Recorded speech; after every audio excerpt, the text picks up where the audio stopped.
Recording.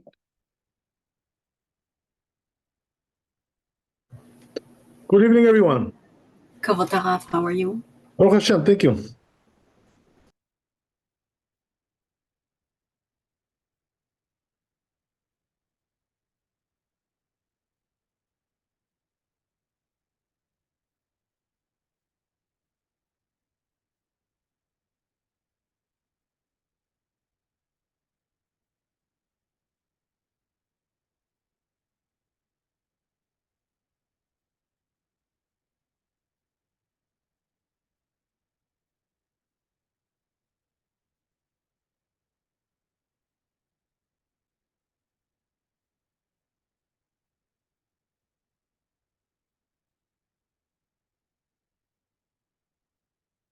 Okay, we're starting a new chapter.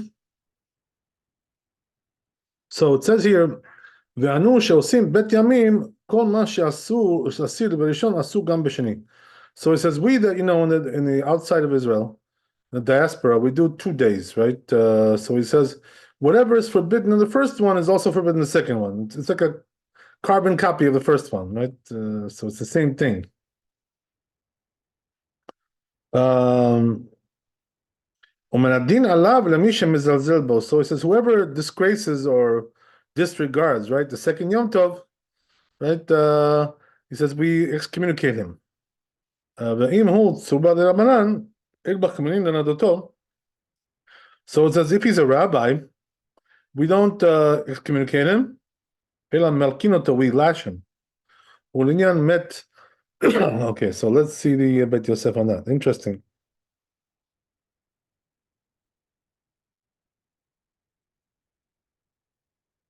So it says here in the Bet Yosef, Pepek Makom Shenahagu, right? Where is this the source for this? In Psachim Nun Bet Amud Aleph, Bar Natan Asya Azil Mebe Rav Lefum Bedita, B'Yom Tov Sheni Shel Atzed Shamete Rav Yosef, right? So what happened was that there was a certain guy, right, who was, I think, a doctor, it seems, and he went from one town to another on the second day of Yom Tov, and Rav Yosef excommunicated him.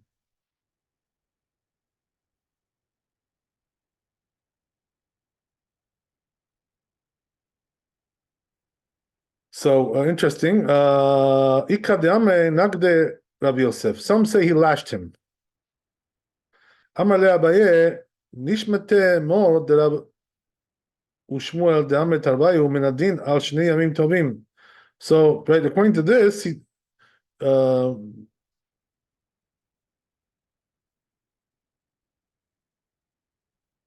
Abaye tells him like this, right, to Rav Yosef, why don't you excommunicate him? Why did you lash him? Because it says, right, that whoever disregards the second day of Yom Tov, we excommunicate him.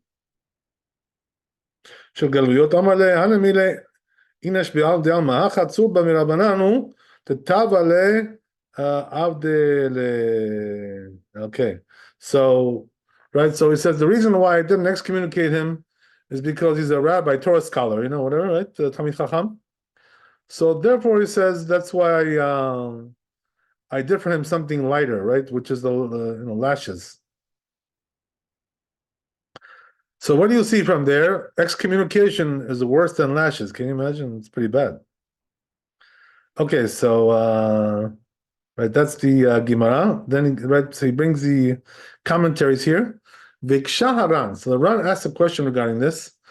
De'acha mashma demban de'avar darabanan meshamtinan le've'ilu beperek kira. So he says, he asks a question, right? The Ran. From here, it implies that one who transgresses the words of the rabbis, we excommunicate him. But in another place, right, in Shabbat, Mem Amud Bet, Aminam de Ambashel bechamet veria loke. So over there it says we lash him. Bakat madut midivrahem. Uveduchte tuva amina nachi. So it says there's also other places, many other places that we say like that.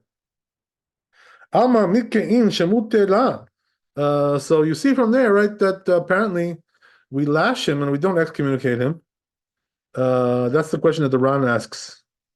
So בתירץ, במילתא דהבה יקרא מדרבנן, דכי עקר לכול המצווה. So he says something which is at its foundation, it's rabbinical. So therefore, if he uproots that, he uproots the whole thing. לכול המצווה, משמטין, and then we excommunicate him. כגון high, like this case. וכדאמינא נמי, like we said in ברכות י"ט עמוד א', את מי נידו את אלעזר בן הנדן שפקפק בנטילת ידיים. So that brings another case, right? In the brachot over there, that they excommunicated this guy, right? Who was trying to, right, dispute the issue of washing hands. In other words, he didn't want to accept that, right? That you have to wash your hands. Right, they're probably talking about, before meals, right? He didn't want to wash his hands. But something which is, right, the foundation is from the Torah. But he's transgressing something which was rabbinically forbidden. In that prohibition, so there, we give him rabbinical lashes, right? Like the one who used to cook, right, in the hot springs of Tiberia. Okay.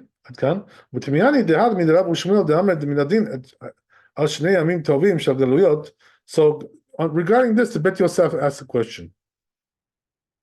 So he says, right, that it says in the Talmud that Rab and Shmuel, they both say that we do excommunicate somebody who disregards the second day of Yom Tov, right?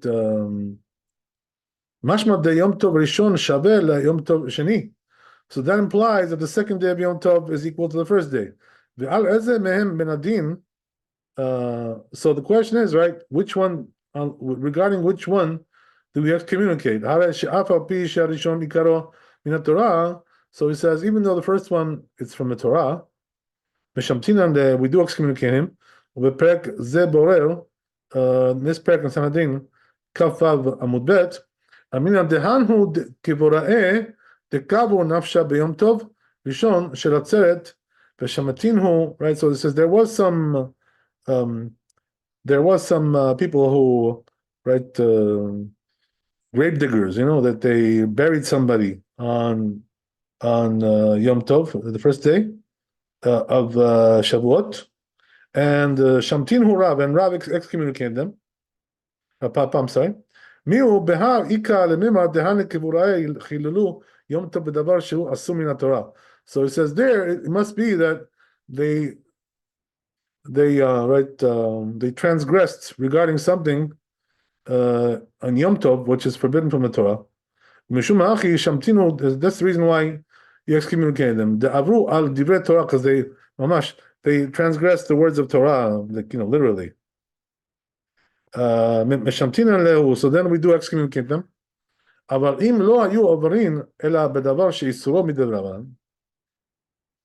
says if they're only transgressing something which the prohibition is from the rabbis,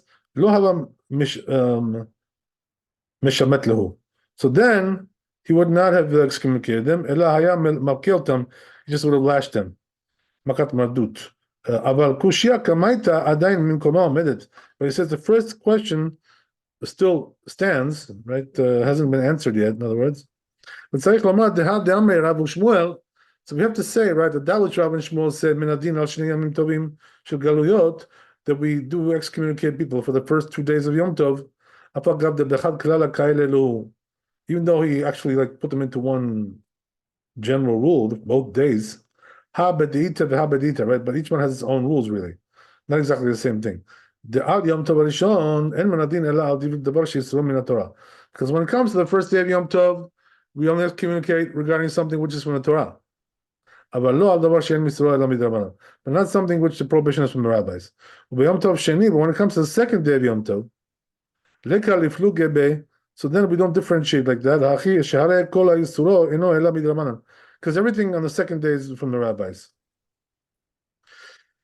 So therefore we excommunicate him in any case, right? No matter what he does.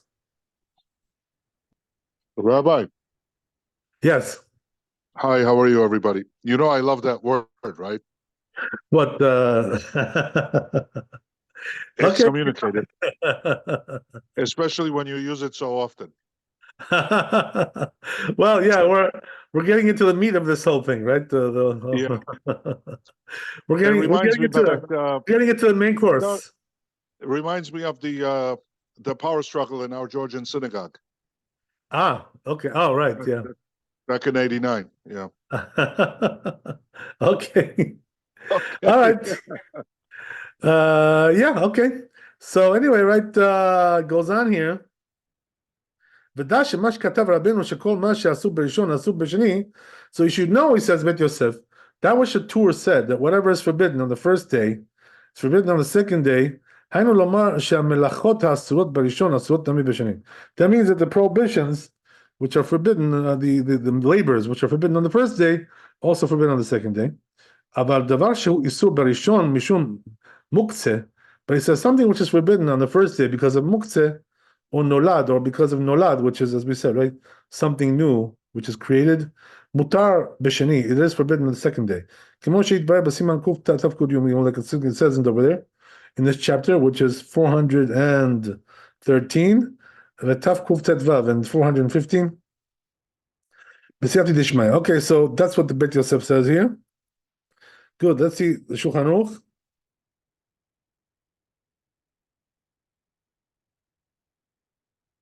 So it says the Shulchan Aruch like this, right? בגלויות שעושים שני ימים טובים בספק, it says, right, that in the diaspora, since we do 2 days of Yom Tov, because of the doubt, כל מה שעשו בראשון עשו בשני. Whatever is forbidden on the first day is also forbidden on the second day. והיו מן הדין למי שמזלזל בו. So therefore, right, it says in the old days, what they used to do is, whoever would disregard, right, they would excommunicate him. ואם הוא צומא מרad דרבנן, but if he's a Torah scholar, לא היו מחמין אותו, they would not excommunicate him, אלא היו מלקין אותו, rather, they would lash him. Okay, so that's the story there.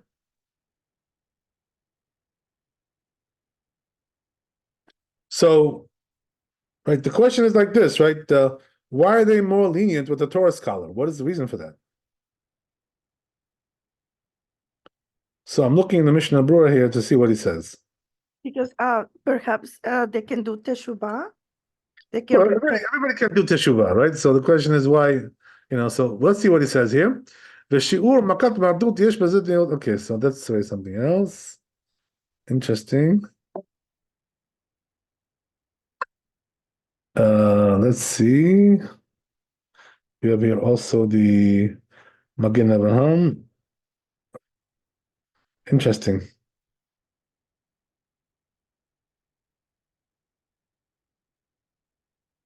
Let's see the Magen Avraham.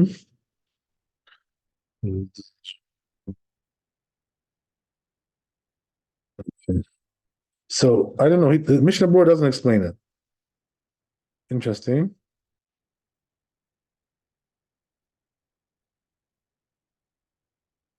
Let's see Pri Megadim.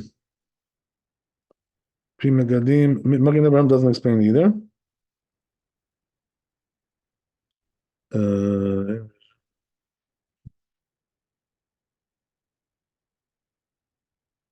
Not really. Okay, interesting. So let's see if we can find it somewhere here. Somebody really should explain this. What the reason is. Okay. Let's go back to Bet Yosef for a second. See if he said something there. I think he did say something. Mm-hmm.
I don't really see anybody who actually explains this. Okay, we'll leave that aside, Bezat Hashem. I'll try to see if I can find something regarding that. Not really sure what the reason is.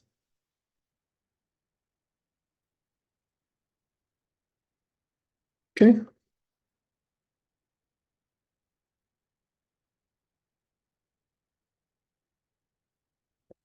Let's go back to the tour.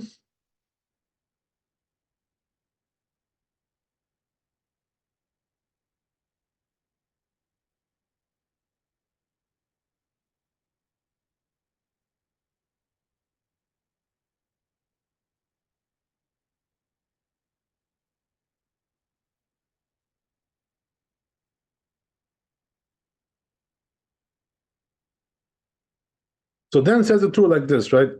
ולעניין מת לבד הוא חלוק שני מן הראשון. So he says there is a difference regarding, burying the dead, right? Between the first day and second day.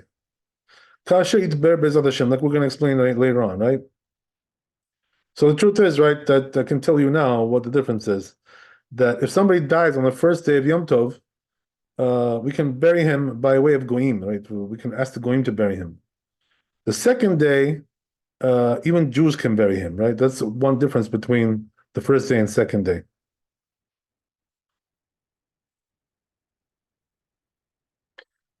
Even though nowadays, by the way, they don't do this. They don't do burials on the second day of Yom Tov.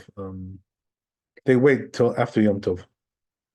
And there are reasons for that, by the way, why they don't do that. Because a lot of people, if you're going to do a burial on Yom Tov, what's going to be is that people are going to drive in, for the burial, and they're going to come to desecrate the holiday. So this is the reason why we don't do it today. We don't bury on Yom Tov. So anyway, let's go on.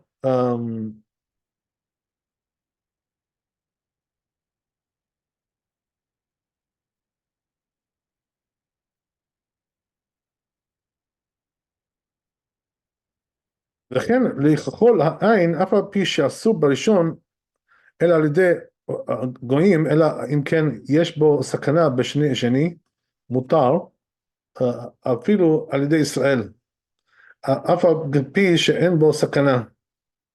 וביום טוב שני של ראש השנה אסור, אם לא על ידי גויים או שיש בו סכנה. So here the Torah says, right, there's also another difference, which is regarding putting dye on the eye.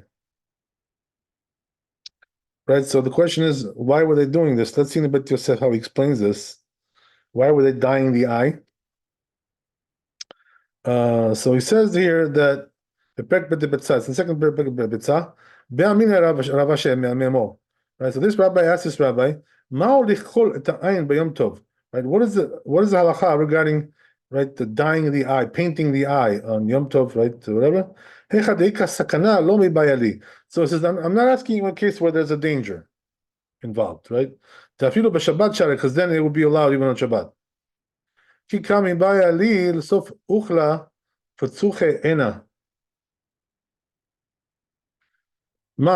So he says, I'm asking you in a case where there is no danger.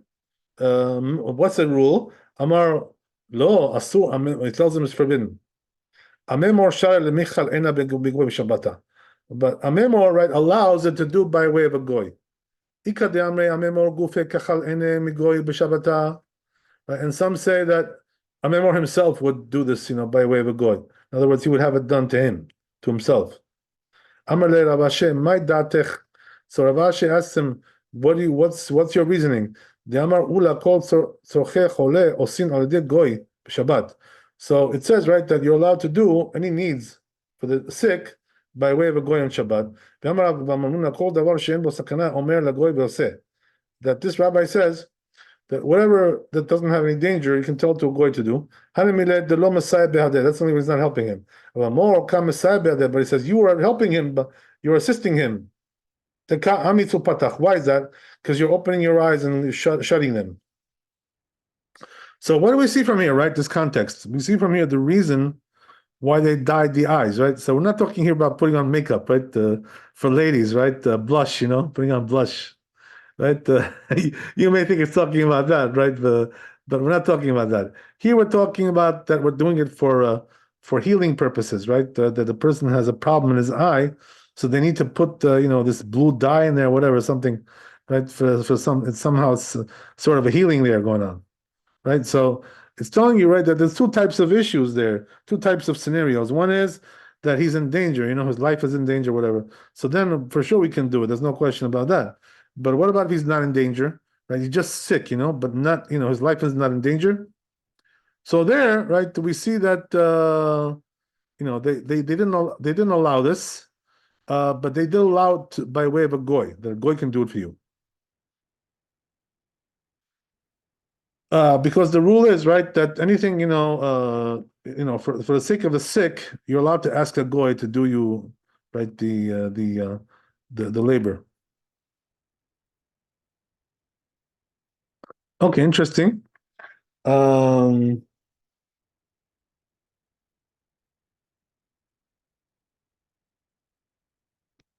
nevertheless, he tells him like this, right, this rabbi, that, you think that it's allowed to do because of what we just said, but the truth is, it says that for your case, it's not really allowed anyway, even by way of a goy. Why is that? Because you're assisting him. How are you assisting him? By opening and shutting your eye, right? So in other words, you're also participating in the dying process here. Interesting. Amalei, so tells him, Ikra Rab Zavid Dekai Kevatech. So he says, there is one rabbi holds like you, Veshanile Messiah Enbo Mamash. And he says that helping, assisting is not really insignificant. Amemor Shara LeMichal Ena Beyom Tov Sheni Shel Rosh Hashanah. So this rabbi even allows you to do it on the second day of Rosh Hashanah, right? Even by way of a Jew, right? Mufarash Tama Begemara Mishum Desfir Lekeman Deamar Shtek Deshot Hen. So he holds that the reason why it's allowed is because Rosh Hashanah, 2 days of Yom Tov, are two different periods, right? 24-hour periods. Two different types of holiness there, levels of holiness. So he says, but the halacha is not like that. Because we hold that it's really considered like one long day. It's not two different days there. Says the Rif in the Rosh, says we learn anyway from the MMO in the Talmud, that you're allowed to put on that makeup, right, whatever, that dye on the second day of Yom Tov. Rambam, at least in the diaspora, right, not for Rosh Hashanah. Rambam Pek Aleph Milchot Yom Tov. That's what the Rambam says. Katav Shafal Pi Shen Sham Choli. So it says even though there's no sickness there, mutar, it would be allowed, right? Second day. Katav Rav Magid Shatam Lefi Shanat Gufi. So he says, what's the reason why he allows it? Because there is some kind of a pleasure to the body to do this, Okay, interesting. Let's go on. Or the body benefits from it somehow, right? We'll see what that means. Katav Ran, says the Ran, Umina Shaminan dechol tzorchei chole she'en bo sakana osin adei Israel. So he says the Ran, you see from there that any needs of the sick we're able to do that it has no danger. We can do it by way of a Jew, B'Yom Tov Sheni, on the second day of Yom Tov, Shal Galuyot. Miu Ikal Mimar, but it says, however, we should say, the Hanamile Kigon Michal Ena de Melacha Gufa Shibuti. That's talking about, like dyeing the eye, right, as we said. Why is that? Because it's only rabbinically forbidden to do that. About Liatir Avot Melachot, but to allow actual labors, from the Torah, we cannot do that. Katav Rav Magid Perek Aleph Minchot Yom Tov. So it says Rav Magid in the first laws of Yom Tov. Shezet Dat Ramban. This is the opinion of the Ramban. He says Shen Matirin Melachot Gemurot Al Yedei Israel. That we cannot allow true laborers, real laborers by way of a Jew. About kol shavut matirin, but it says lo. But we'll allow things which were only rabbinically forbidden. Katav od Haran v'sham'ina nami demutar lechabot haner mipnei. So it says Haran furthermore that you see from here also, you learn from here that you're allowed to put out a candle, right? Extinguish a candle. מפני דבר אחר, ומותר לכבות הדלקה משום עיבוד ממון. So you're allowed to, he says, extinguish a candle, and also to put out a fire because of financial loss. על פי פירושים שפירשנו למעלה, according to the explanations that we gave above. ביום טוב שני, on the second day of התגלויות, second day of יום טוב. ובגמרא, מוכח תהנו כולו כי הדד אינו. Because in the Talmud, right, it implies that they're all the same, considered these things. V'sharu leRabbi Yehuda v'asir leRabbanan. So according to Rabbi Yehuda, they're allowed. According to Rabbanan, they're not allowed. So it says, since regarding, dyeing your eyes, right, we rely on Rabbi Yehuda. B'yom tov sheni shel galuyot, on the second day of Yom Tov. B'lechavod aner mipnei lechavot aner. Also regarding extinguishing the candle, mipnei davar acher. Because of davar acher, right? Because of fire. Samchina aleh b'yom tov. We rely on him on Yom Tov. Sheni shel galuyot, the second day of Yom Tov. Ad kan hashano. Ve'adavar barur she'en dat rabbeinu ken. But it says it's clear that the Torah doesn't hold this way. Sharei katav she'en chiluk ben rishon l'sheni. That he says there's no difference between the first day and second day. Ela l'inyan met v'lichol et ayin. Only regarding, right, the burying the dead body and right, painting the eye, whatever, right, dyeing the eye. That's what it seems to be the poskim, right? That's what they seem to paskin, like the Torah. If there's a difference between the first day and second day, regarding right, something which is doubtfully, right, designated.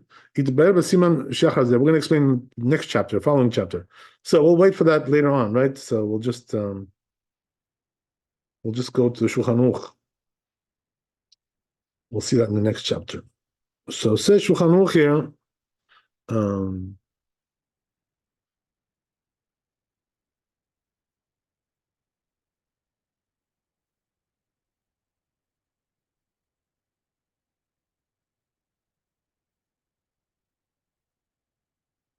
Shulchan Aruch אין חילוק בין ראשון לשני אלא לעניין מת. So he says, right, what's the difference between the first and second day, right, in terms of halacha?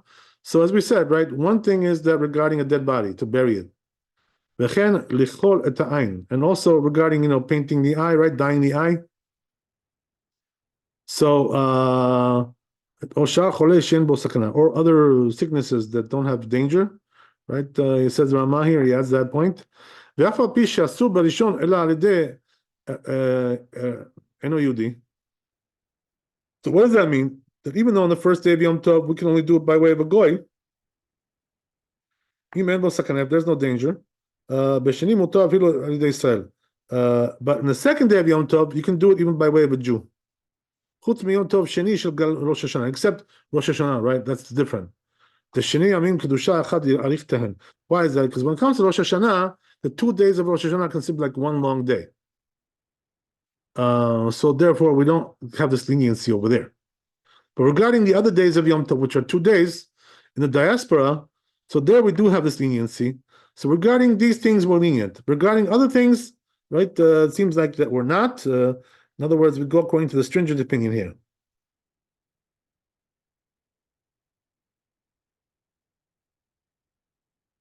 So says the Ramah, adds the Ramah here, but Dafka Shavut Rabbanan Dumya de Michal Ena. So says, points out the Ramah, right, that what are we talking about here? We're talking about rabbinical prohibitions, right? Like, dyeing the eye, which is only forbidden according to the rabbis. But he says, when it comes to a true labor, from the Torah, so there even it's forbidden to a Jew. It's forbidden even to a Jew to do this for somebody who's sick. Even on the second day of Yom Tov. So we did see this in the right in the Beit Yosef as well. What the Ramah brings here.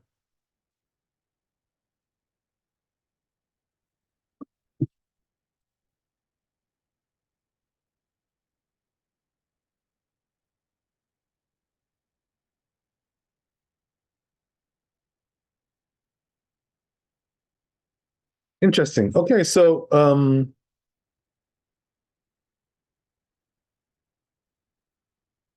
what do we see from here? That in general, right, first and second day are equal, except for these things that we just mentioned.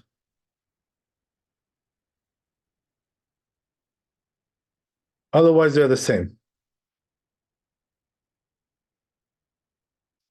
Okay, so we have one more to finish the chapter, so let's see that.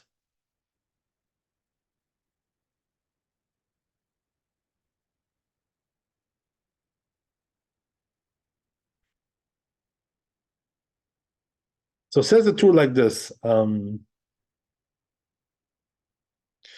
והנני מסדר הלכותיו על הסדר תיקון מאכל, צידה, זימון ושחיטה והפשט ומניחה, אור וחלבים ולקיחת הבשר בעצים הראויים להסקה, ותיקון האש ותבשיל וסדר הפת, מדידת הקמח והקדת הבלישה ופרשה חלב, פשט חלב, ותיקון הפת ואפייתו בעסק התנור, מכשירי אוכל נפש ואיסור בישול לחלבים וביצה שנולדה ביום טוב, הוא כיבוי הפתילה והדלקת עבודת גאולים, והמביא דרון לישראל, ומה משלחין ביום טוב ויתר קנייה מן החלבני, ועניין ההוצאה וטלטול מה מת ביום טוב ועירובת תבשילין וחצרות. So what I sold this up into one little I said it very fast. Why?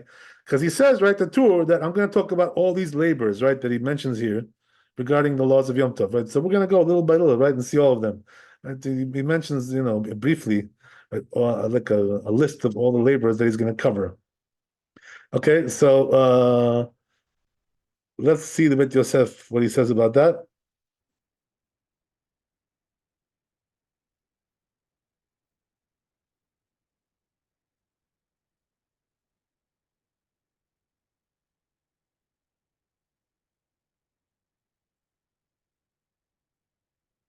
So it says bit Yosef, katab be'orchot chaim, right? He brings something else over here, additional point. Additional halacha. It says in Orchot Chaim, Bnei Eretz Yisrael שבאו לחוץ לארץ אסורים לעשות מלאכה ביום טוב שני, ביישוב. So interesting, right? This is, by the way, an important halacha. I've already posted about this in my places, right, where I post.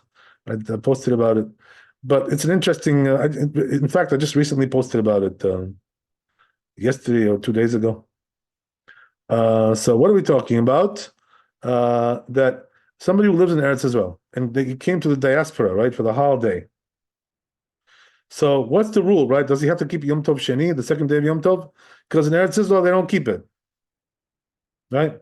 So he says, Yom Tov Sheni Yeshuv. So he says, right, when it comes to Yeshuv, what does that mean? A place where it's populated, right, and there are people there, he's not allowed to do labor, right, in front of them on the second day. Even though he wants to return right back to Eretz Israel. But he says if he's not in a populated area, there's no people there living there, right? Even though he doesn't want to return, it's allowed, he says. Why? Because he's still not like them, right, at this point. But once you get to the populated area, then and he doesn't want to return, he becomes kimotan like them.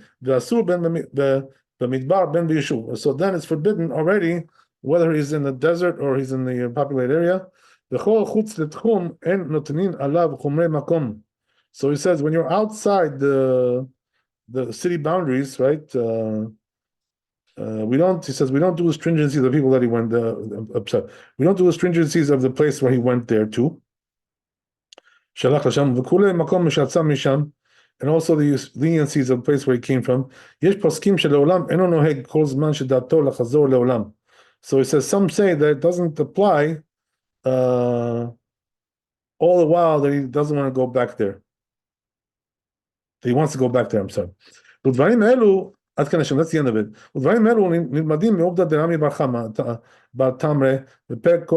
So he said, the source for all these halachot is coming from Chulin, Kuf Yud Amud Aleph, right? So we'll see. So he says, what does that mean? In other words, what he wrote here, this rabbi, right? I'm not so sure if it's the right way to apply these rules, right? So therefore, we'll see in the Shulchan Aruch what he says, right? To get some more clarity, because I'm not sure if he paskins like this, what he brought down here.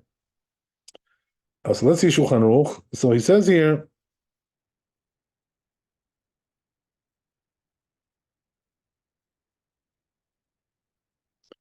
right? So again, right, we're discussing the issue of somebody who lives in Israel, but he came for the holiday, to the diaspora, right? Came to New York, whatever, right? Los Angeles, whatever it is.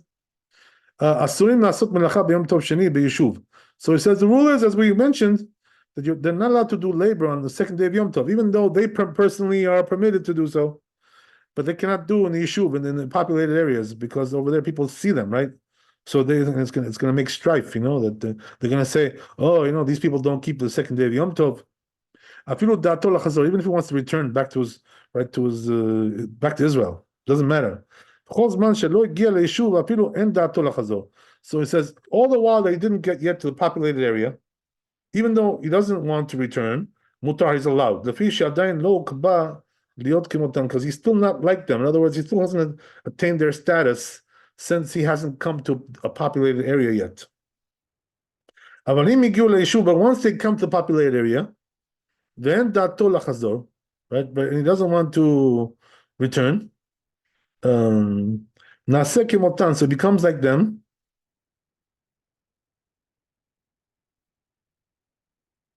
So then it's forbidden, he's forbidden, whether it's in an unpopulated area or a populated area, in both places.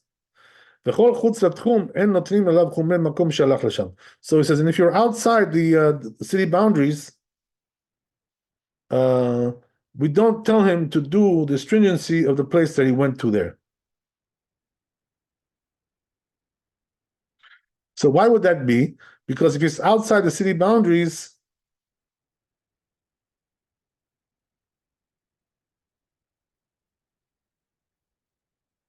see him.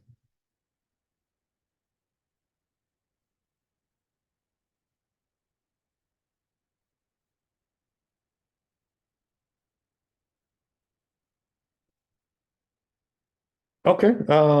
So, and by the way, there's also a tshuva that he has, Maran Bet Yosef, in his book Mavkat Rochel, which is a tshuvot. And over there he writes that even though he's forbidden to do labor, in public, right? But in private, let's say he's in a private room, nobody watches him there, right? So then he's allowed to do labor on the second day of Yom Tov, since he himself is, lives in Israel and he's going back there. So he's allowed to do it as long as people don't see him, right? He doesn't mention that here, by the way, but it's kind of like alluded to, since he says, right, that if he's outside the boundaries, he's permitted to do so, because people don't see him. Let's see what the Mishnah Berurah says here. Interesting.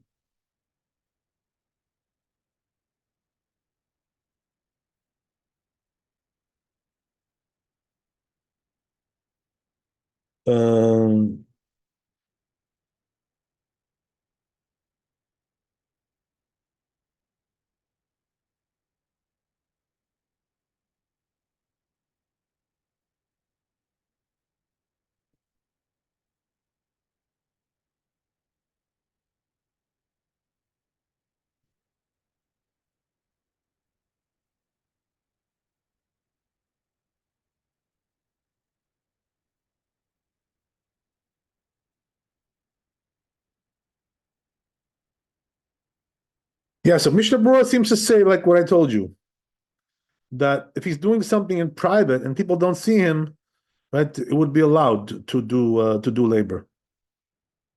So really, the only problem is there's also another opinion, by the way, which is stringent, right? There's a Tosfot who's stringent about this and says that you shouldn't do labor even in private, But the truth is that one who wants to rely on this, this leniency, whatever, lenient opinion, can do so. So if if he's in a private setting and people are not watching him, he can do labor, right, on the second day, since he himself, after all, doesn't live there, right? Then therefore he's not really obligated to do like they do there, especially since he's going back home, right? After the holiday, he's not staying there to live there, So this is the reason why. Okay, interesting. there's a lot more to discuss, by the way, about these rules, but I'm not going to get into it right now. But regarding what we said, right? What Esther answered, that regarding a Torah scholar, right? Why are we so lenient with him that we don't excommunicate him? We just lash him, right? What's the reason for that? So, even though we couldn't find really an answer written here, but I think you said that it's a matter of teshuvah, whatever. So there is some truth to that, what you're saying, actually. I wanted to point out that because when you first said it, I didn't get what you were trying to say, but the truth is that there is a Talmud, and the Talmud says something similar to that. It says like this: if you see a Torah scholar, right, doing a sin, okay, you saw him doing it, right? So it says there, don't rebuke him. Don't go and tell him, oh, what you did is forbidden. You should not rebuke him. What's the reason why? So says the Talmud, because he's gonna do teshuvah anyway. In other words, he knows that it's forbidden. He made a mistake, so you don't need to rebuke him because he knows and he's gonna do teshuvah. They become a new person. Therefore, You know what I mean? everything. Yes. Because he knows what he's doing. So he'll come to realize his mistake. So there's no reason to tell him. You know what I mean? That's what it says in the Talmud. So it's similar to what you're saying. The issue of concept of teshuvah. In other words, he will do teshuvah by himself. He doesn't need you. That's what we're trying to say. So it could be. It's a similar concept over here. We don't excommunicate him because he doesn't really need such a severe punishment to do teshuvah. You know what I mean? Because after all, he's very knowledgeable. So therefore, lashing him is enough. Right? That's the thing, Lashing him will do the job. But when it comes to somebody else, right, who's not a scholar, it may not do the job because after all, he's like very ignorant, and he could be very stubborn, you know what I mean? Because of that, he doesn't know what he's doing. He doesn't really have good knowledge, whatever. So, we need to like really get, prove the point to him, you know what I mean? We got to, put him in his place, as they say, you know what I mean? Rabbi, we've done away with lashing as well, right? Yeah, nowadays, by the way, we don't lash for this kind of thing. For anything, we don't lash, right? Yeah. Because we're not allowed to. We don't stone women. What does that mean we're not allowed to? The law doesn't allow it to do it. Yeah. The secular law doesn't allow. Oh, I see. If it did, we would?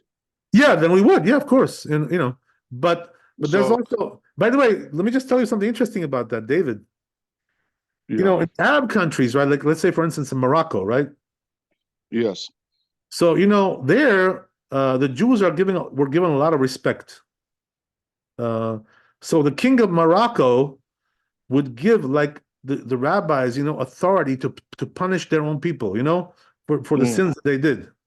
So they had the authority from the king to do so. I see. So the rabbis over there, listen to this. They actually have the authority to kill somebody, to execute Yeah. In Morocco. Wow. They had the authority to do that. And all the more so they had authority to do lashes. You know what I mean? So over there, they still were doing it. They could be doing it until this day. I don't know. So Morocco gives them that freedom, right? If you can call that freedom. And yet, right. In the Arab countries, they do give them sometimes this freedom to do that. Yeah. But especially in in Morocco, right? Especially in Morocco. You know why? Because the kings of Morocco were very respectful to the Jews. They really respected them a great deal. So they gave them like autonomy, autonomy to do what they wanted to do, basically, without interfering with their laws. You don't think that it's also because they also believe in those laws? Right, but their laws are a little bit different, right? They're not exactly the same. You know what I mean? No, if anything. So what they did was, listen, they didn't punish them according to their laws. They told the rabbis, you do according to your laws. Right. You know what I mean? That's what they did. They gave them autonomy, So, it's a little bit different. Yeah. The idea that it's forbidden in Israel, what did the very religious sect think about this? Well, the Israeli government is like a Western style government. That's why they don't allow it. You understand? It's a democracy. You know what I mean? It's not a monarchy like Morocco, right? You understand? Yeah. That's a Well, difference, yeah. so we understand No, that, I don't know. I know why I know why these things are not allowed there. Yeah. I'm just wondering what they think of it. Now, what They, about what about excommunication, right? That's the question, right? Do we do excommunication? So for these kinds of things, we don't do it today. well, we excommunicated Pilchasi, you remember, from the Georgian Well, Seal. I don't remember such a thing, but right, Yeah, I I don't mean, think they it- took him to court. They took right, him but to court. they didn't excommunicate him. There was no excommunication. They sent him a letter that Yeah, he's not welcome. they at made that- a verdict, they made a verdict, but there was no excommunication there. Believe me, we're far from that today. Well, I So- remember that. I remember they sent him a letter of right, judgment they shouldn't come in there. that he shouldn't come in there. Yeah, that's true, but that's not called excommunication. Excommunication is I much see. worse than that. Mm. Much worse. I got you. I got you. Okay, well, anyway.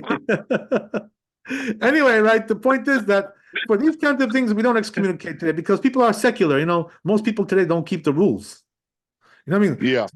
We have to excommunicate 80% of the people. I mean, that would be a little bit crazy, don't you think? Probably, You know what I mean? probably more than that. Not very practical, so Yeah. that's why we don't So, do it. But and there are let me other ask you. types of Let me, excommunication that we do. There are other types that we do. Not for this Yeah. purpose. There are other types that we yeah, do. yeah. Okay, I'm not going to get into it now, in but in places like Morocco, what about the Yeah. stoning of women if they committed adultery? okay, well, it is what it is. I mean, what can I tell you? No, do they have allow it? they have their own laws. I don't know what their laws are. I have no idea. But No, what I'm do trying the to tell you Jew- is that do- they gave the Jewish rabbis the autonomy to judge the Jews themselves according to their laws. So that's what I'm asking you. If they have that freedom to do that. Good question. Very good question. You know what the answer is, David? The answer is like this: we as Jews do not have the authority today to execute people for sins. But there is one exception. Right? It says in Shulchan Aruch like this: that if the rabbis see, that there are some people who have gotten like out of hand, like they're doing some very dangerous things, which can cause damage to the community, whether it's spiritual or physical damage. They're allowed to execute them, to save the community from the damage. I mean, so that they're still allowed to do that even until this day. But you remember when we learned So that, therefore, listen to this, David. Listen to this. So therefore, if they wanted to pass a rule today, okay, like death penalty for terrorists, they could do that according to Jewish law. Yeah. Because of this reason, what I'm telling you. Didn't we learn that there was really only one person in Jewish history that was put to death by? No, it's no. What we said was that the Talmud says that if the Beddin executes people too often, it's considered to be like a deadly Beddin. Like they're too rash. You know what I mean? Yeah, that's why there was only really one person that not happened one to. person. I'm not. It wasn't really. What we're saying is that it shouldn't be more than like one per several years. In other words, if they're doing too much, that means that something is wrong there. They're not doing it the right way. I see. Got it. They're too deadly. You know what I mean?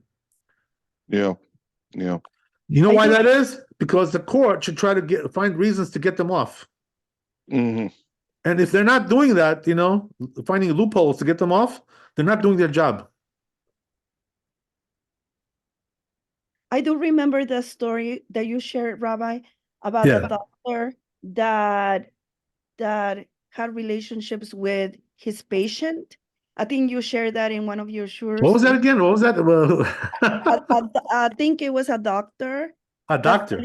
Yeah, I think you shared that story about a doctor that fell in love with the neighbor or something like that. Oh. Yeah, no, this wasn't a doctor. It was like a young guy, like a teenager, whatever. Yeah. And he fell in love with some rabbi's daughter, whatever. Got infatuated with her. Yes. And we didn't find out the end of the story, but I think so the rabbi said, that it's better to let him die than to have some relations with this woman. You know what I mean? Yes. I remember. That was the okay. Okay, so anyway, right, we got a little sidetracked over here, but anyway, it's good to know these things. Right? There's still a lot more to say about these things, but right, that's probably the reason why they're more lenient with the rabbis, because because they know how to take, they know how to do teshuvah, as you said, Okay, so anyway, right, we'll see you tomorrow, Hashem. Thanks for coming. Be blessed with wealth and health and happiness. Laila Tov, Chazak Baruch. Thank you, Rabbi. Thank you so much. God bless. God bless. All the best.